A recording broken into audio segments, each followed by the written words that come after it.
I have no idea how many HeathKits I have built or how many HeathKit courses I have completed. I'm not showing these in any particular order. This is, of course, my amateur radio license course, and I do have a radio amateur license. I also took an assembly language course. I've owned a PC since 1978, which was an Apple II, and I wanted to learn how to program in assembly language. And as you can see here, it's an 8080 and 8085 processor that I'm studying. And for those of you that go back a little ways, might be a little puzzled because the Apple II has a 6502 processor. Well, what I did was I bought a CPM card, and it ran on an 8080. And that was really pretty nice. I could boot my Apple II to the Apple operating system, or I could boot it to the CPM operating system.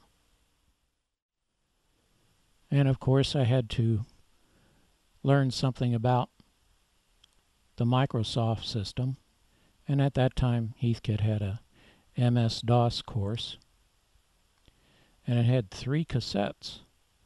And at the end of the video, if there's time, I'll play a little bit of one of those cassettes.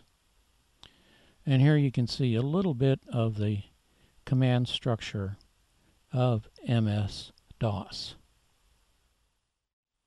I also completed an Optoelectronics course, and that has to do with LED indicators and the digital LED indicators and photocells, items like that. Then I also took the phase lock loop course, then operational amplifiers, active filters, and also IC timers. Since I was working in the phone industry, I thought it would be a good idea to learn something about fiber optics. And this course by HeathKit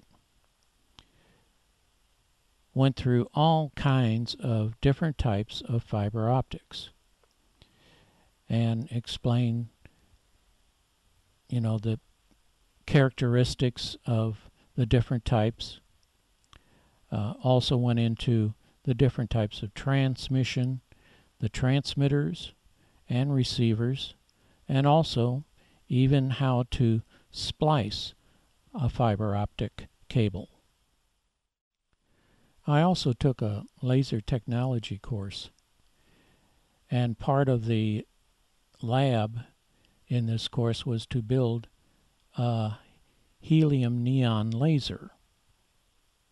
And here you can see a couple of pages inside the book.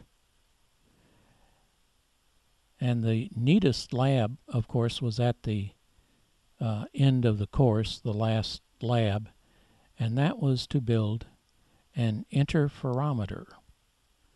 And for those of you that don't know what that means, is when I had that tuned up correctly, I could hear cars driving by the house, and it was coming in through the ground.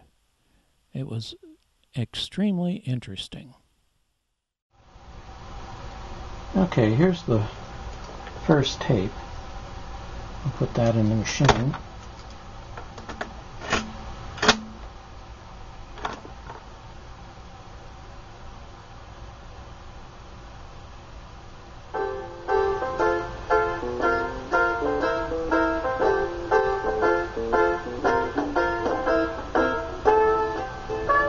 I'm your narrator for the Microsoft Disk Operating Operating System course. As stated in the course introduction, I'll be guiding you through the text and exercises of this course. Operating System. 2. Describe how a disk is organized. 3. Explain the difference between the DOS and the monitor. 4. Explain the purpose of the managers. 5. Explain the function of the executive. 6. Define the following DOS-related terms: disk, track, sector, bootstrap, executive, manager, command line, directory, file, allocation table. It is responsible for loading the remaining parts of the system. It contains information about the format and structure of the data on the disk, and is always the first part of the system that's read from the disk.